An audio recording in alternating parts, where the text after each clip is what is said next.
Welcome back. The objectives of this video are to explore concavity, points of inflection, and we will review turning points. Looking ahead to calculus, let's explore concavity. Our goal is to understand the terminology, and later we'll have rules for finding these intervals. A function is said to be concave up on an open interval if the graph looks like a U or part of a smile. So we want concave up. Shade the graph at right in green for this behavior. I've done that already, so the green portion is concave up. A function is concave down on an open interval if the graph looks like an upside down U or part of a frown. And I have shaded the blue portion where we believe this to be concave down. A function has a point of inflection or inflection point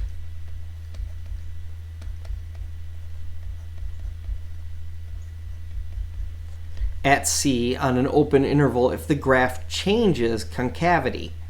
Draw an estimate for that point C in red. So I've done that. This would be our point of inflection here, the red dot. It's an estimate that we believe is approximately where our graph changes from concave up and begins going concave down. And in earlier videos we explored the slope of that by using slope of the secant lines to figure out where the slope was increasing or decreasing and where that would change. So we can make an estimate of our point of inflection here based on these 2 points. It is safe to hypothesize that if we just found the middle point between our local minimum and our local maximum, and if we found halfway in between there, that is a good estimate of our point of inflection. So let's go ahead and do that. We'll use our midpoint formula from geometry, which is just the average of the x's, of the x coordinates, and the average of the y coordinates. So the good news here is we're taking an average, but we're only averaging 2 things. So our average of our x's, -2 plus 3 all over 2. And the average of our y's, -6 plus 4 over 2. And that ordered pair then is, what is that? 1/2 and -1. So that would be an estimate of our inflection point. Can you determine how many points of inflection occur in the graph shown below? Well, inflection points are going to be at changes in concavity.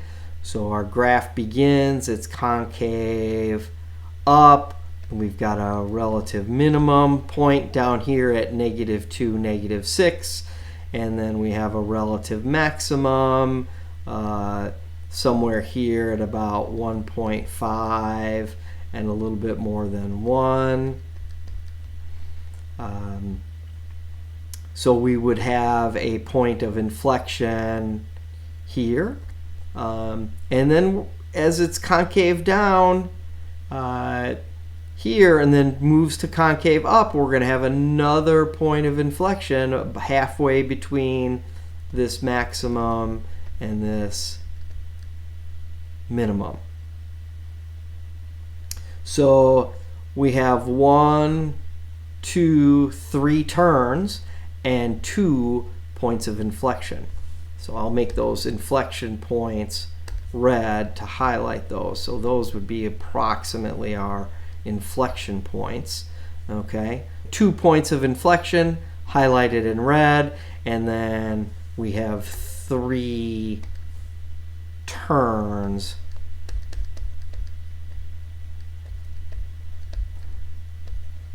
at our maximum and minimum points. So I've cleaned that up for you a little bit. So the minimum, the maximum, and the minimum, those are our three turns and our estimates of our inflection points. Question B asks us to shade the concave up and concave down intervals in different colors. So blue is our concave up, and our concave down is in red. So we've got one concave down and the two concave up. Let's explore finding points of inflection in a little bit more detail. A point of inflection can occur at one of three different places. It can occur at a 0 with a multiplicity of 3, or an x-intercept at a multiplicity of 3.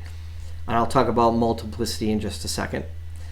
You can estimate a possible point of inflection between two consecutive extreme values. We actually did that earlier in the video today, where we used the midpoint formula to find it between a maximum and a minimum.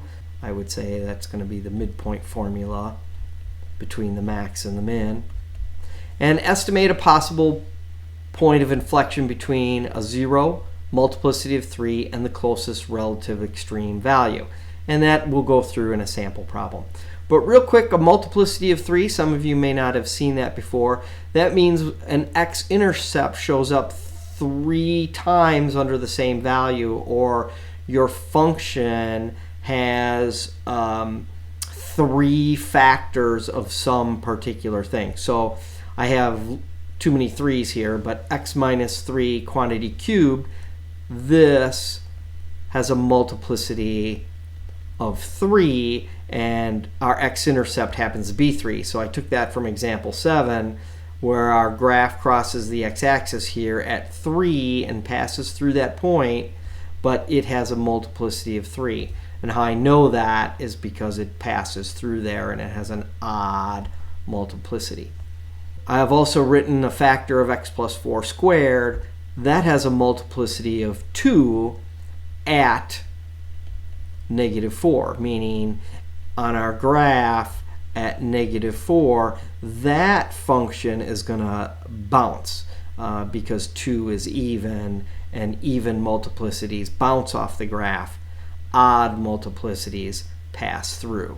So even multiplicity bounces, we're getting way ahead of ourselves, and odd multiplicity is going to be a pass through. So if it's 3 or 5, or in a lot of times we've seen just 1, it passes through that point. But if it's squared or 4th power or 6th power, it's going to bounce at that particular point. So we've introduced some information here on multiplicity as well.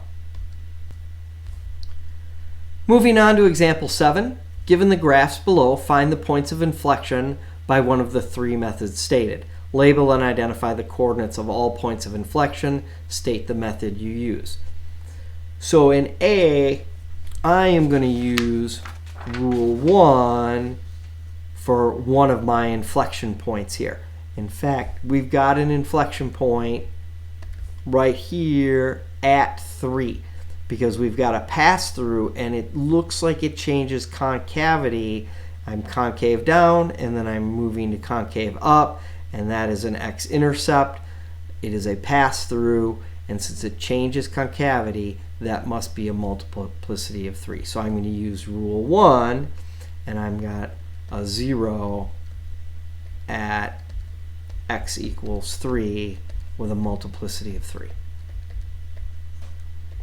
So one of my factors in my function is x minus 3 cubed. And in my notes, I already have rule 3 listed here. I've got another point of inflection between our multiplicity of 3 and our relative, in fact, that's an absolute minimum of our function. And I can estimate that from my graph, and I'm just going to estimate that at about 1.5 or 3/2 for x and negative 3/2 for y. So I'm going to use rule 3, and I've got my 0 at 3, and I've got a relative minimum at -3. So I'm going to say 3/2, -3/2 for that particular point, and the other was 3, 0. In problem B, the only inflection point is going to be somewhere between this maximum value and this minimum value. When we change from concave down to concave up, we'll use rule 2. We'll use our midpoint formula. So we'll take the average of our x values of our maximum and min and the average of our y values. So -2 plus 3 all over 2 and 5 minus 2.5 all over 2. And we get 1/2 and 1 1/4. And in problem C, we're going to have a few different points of inflection. Our graph going from left to right starts as concave down and moves to concave up. So we will have a point of inflection here between the maximum and those minimum points. I will use rule 2. And as we go from concave up to concave down again, I will use rule 2 again to find the midpoint between -2, 0 and 1, 9 from where we go from concave up to concave down. We might be able to eyeball that stuff. We know halfway between -2 and 1 is, what is that, -1/2. And between 0 and 9 would be 4.5. So our second point here, we're going to use rule 2.